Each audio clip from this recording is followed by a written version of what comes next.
Hi everyone. I am pleased to welcome today Mr. Patrick Tiefenbacher, Executive Director at Global Goals Consulting, to discuss about GPPPs, Global Public-Private Partnerships. Thank you very much for the invitation, and I'm pleased to be with you. So Patrick, building on your experience at Global Partnership for Effective Development Cooperation and International Aid Transparency Initiative, how multi-stakeholder initiatives can build their own legitimacy, and how can we keep multi-stakeholder partnerships alive and thriving? Sure. Thank you very much for that question. I think there are really three key factors when we're talking about establishing legitimacy for such partnerships. The first one is very much around the problem, and these partnerships are usually created to address a specific problem. However, different stakeholders, because of their different backgrounds, might have very different approaches to this problem. So for instance, in the case of a gender problem, some stakeholders might focus more on violence against women, while for other stakeholders, this is more an issue about discrimination or about the prevalence of violence in society. So defining the problem that is shared among all the stakeholders is a really important aspect, and it creates legitimacy and it helps the partnership stay together instead of focusing too quickly on solutions, which usually exclude certain approaches of certain stakeholders. So at the very beginning, keeping the focus on the problem is really one key aspect of getting these partnerships to agree and to come together around a very specific topic. The second aspect is commitment. These partnerships are created to trigger change. For that to happen, the stakeholders who participate in the partnership have to be able to commit their organizations to certain actions or to a certain course.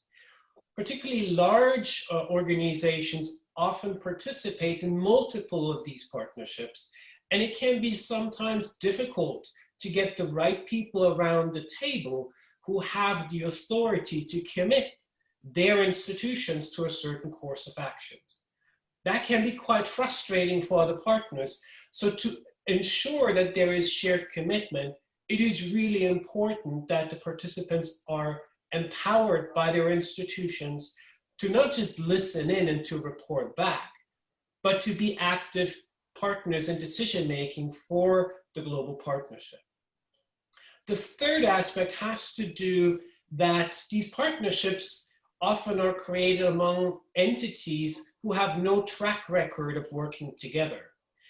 Unlike multilateral diplomacy, which has several hundred years of protocols and established rules, these global partnerships often have no rule book, and it's important for the stakeholders themselves to establish the rules of the game.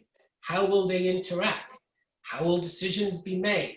None of this is automatic and has to be discussed among the stakeholders and the partners. So it's really important also to recognize that there are differences among the stakeholders, but there has to be a level playing field for all the partners to come together. This has implications for language. In what language will partners discuss issues? It has implications for access to certain venues or premises. And it has to do with issues of confidentiality. Who is actually sitting at the table? So those three factors, I think, are really important to anchor and establish legitimacy of global partnerships. Patrick, in light of these three key factors, so focusing on the problem, commitment, and setting the playing field, and also given the greater attention at international level on the concept of transparency, how should this be embedded into GPPPs? I think transparency is a really critical aspect, and it brings us right back that a lot of these partnerships, the power of those partnerships is that they bring stakeholders together who may never have worked together before, and they help create a certain element of trust. But for that to flourish, the partnership internally needs to be very clear on how decisions are being arrived at. There has to be very open communication that is unfiltered.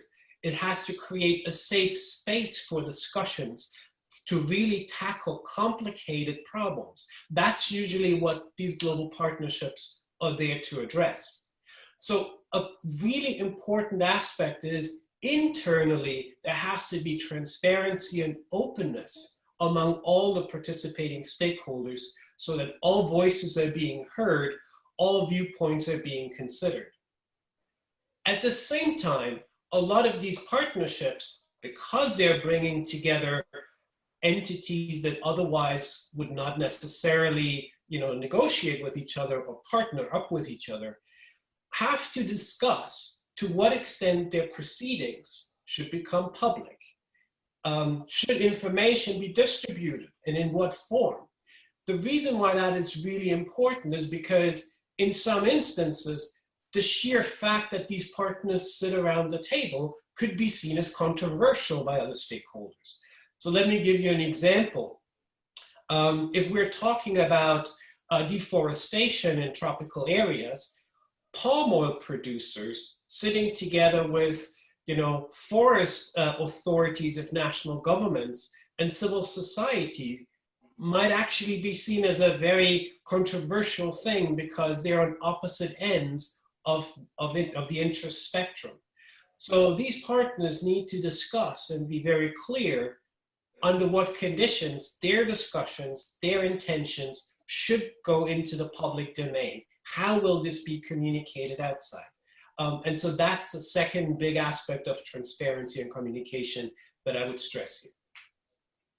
Thank you so much, Patrick. And you actually mentioned the extent of participation in partnership. And discussing about this, which are the additional ingredients, if you wish, that are needed to set up a successful GPPP? There are really three key ingredients that I would stress here. The first one has to do with a sponsor. Global partnerships are not self-organizing. And as we said, they are often created new among partners who have very little history with each other. So it really requires one partner, usually a large multinational or multilateral organization, to host all these different stakeholders, to provide some basic logistics, to provide meeting space, but also to help coalesce the actual topic that this partnership is really supposed to tackle.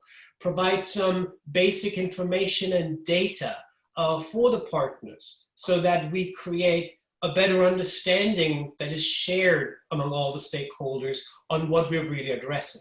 So the first key ingredient for a successful partnership in such a way, I would say, is having a sponsor.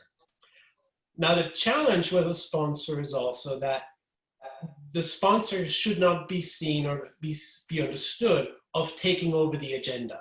It's really somebody who provides good offices to the global partnership, but is not a leader, it's not a chair, and therefore has to have credibility to not steer the agenda in an unduly way. So choosing the right sponsor can be quite tricky.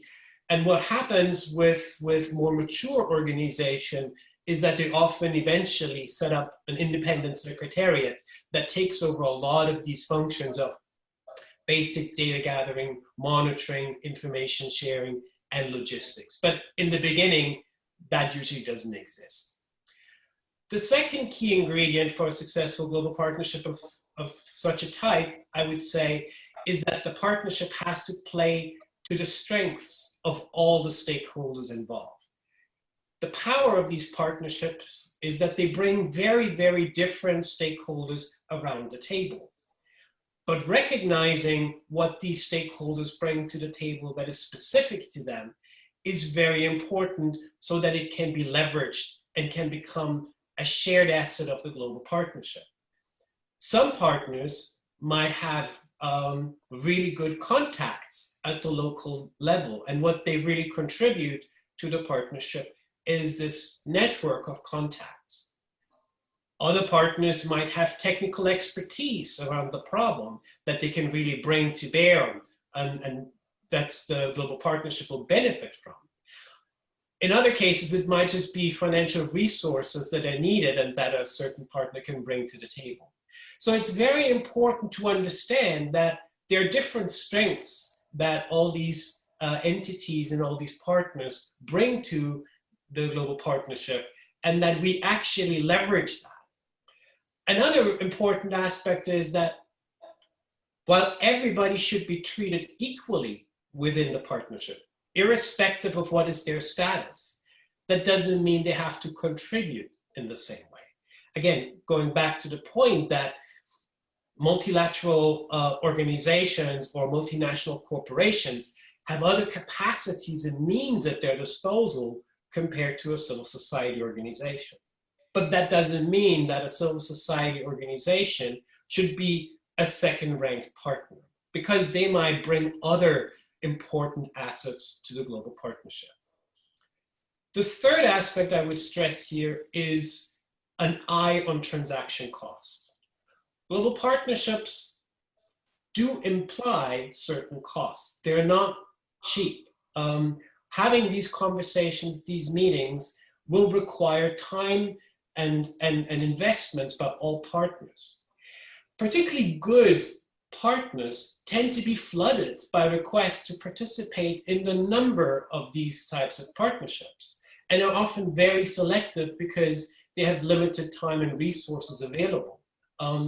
In some cases, it requires travel to other locations to really participate in decision-making meetings, and hence partners might be reluctant to commit costs to participate in these meetings.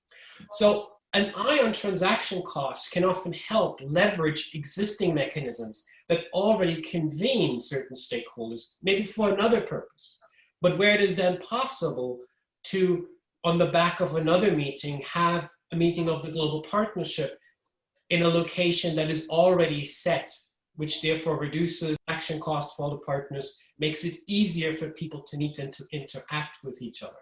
So there are several techniques and issues that the partnership can look at, always keeping in mind that for many of the partners, cost is a really important aspect that they need to manage. So I think I'll leave it at that. Actually, very interesting to hear about these three pillars. Just to summarize, sponsorship, transaction cost, knowing that nothing is coming at zero cost, and the need to bring together the public and the private strengths. You already mentioned some key examples. Nevertheless, it will be really interesting to hear more about your perspective on the role of GPPs in supporting international development initiatives with concrete examples drawing from your own experience. Sure, I'd be happy to share two examples with you that I've been personally involved in. The first one is the Global Partnership for Effective Development Corporation. It's a partnership that brings together donor governments, recipient governments in developing countries, so ministries of economics, ministries of finance in many cases, civil society and private sector representatives. And the goal of that partnership is really to look at how development resources coming from lots of different places, so not just from bilateral donors, but also resources that the government itself might raise through taxation, can be used in a more optimal way to achieve development impact. And one of the key aspects that this partnership really contributes is that it ensures that all the partners have good information and data available for decision making. So within a specific development context, different partners might have different goals or different objectives. For some partners, it might be more important to focus on health and sanitation, while for others, it might be education that is a priority. But what all of them, in a sense, struggle with is to get good information what other stakeholders are already investing in. And so the Global Partnership for Effective Development Corporation really makes a contribution in providing better knowledge and information to all the stakeholders on what is actually happening on the ground so that each partner is smarter in how they invest their precious resources. It's a really interesting way of looking at a very flat way of working together that is not, in essence, around a classical problem per se. So it's not a thematic partnership. It really is about improving processes at the country level in development cooperation. So that's the first example I would use. The second example is more of a thematic nature. It's called the Interlaken Group, named after a city in Switzerland. And the partnership is really concerned about the land tenure rights of indigenous people. And the background to this partnership is that tropical forests and tropical woods are an important resource in international commerce. So in many products, you have resources that actually originate in tropical forests. But also there are local communities whose development very much and very heavily depends on the good stewardship of these forests. But they often don't have rights in those countries to the land and to the forest, even though their livelihood depends on that. So the Interlaken Group is composed of large multinational corporations, national forest authorities, representatives of indigenous people, that is trying to optimize and to ensure the best use, sustainable use of tropical forests so that indigenous populations can actually manage them better, get rights to the land, and therefore have an interest also in preserving and managing the forests, but also get some of the commercial benefits because of sustainable logging or because of other products that can be gained from tropical forests. So that's the second example that is more of a commercial nature that I would bring to the table here. Thank you so much, Patrick. Very interesting to see that GPPPs can be applied in very different settings to support international development. Thank you again, and I look forward to reconnecting soon. Thank you for having me. My pleasure.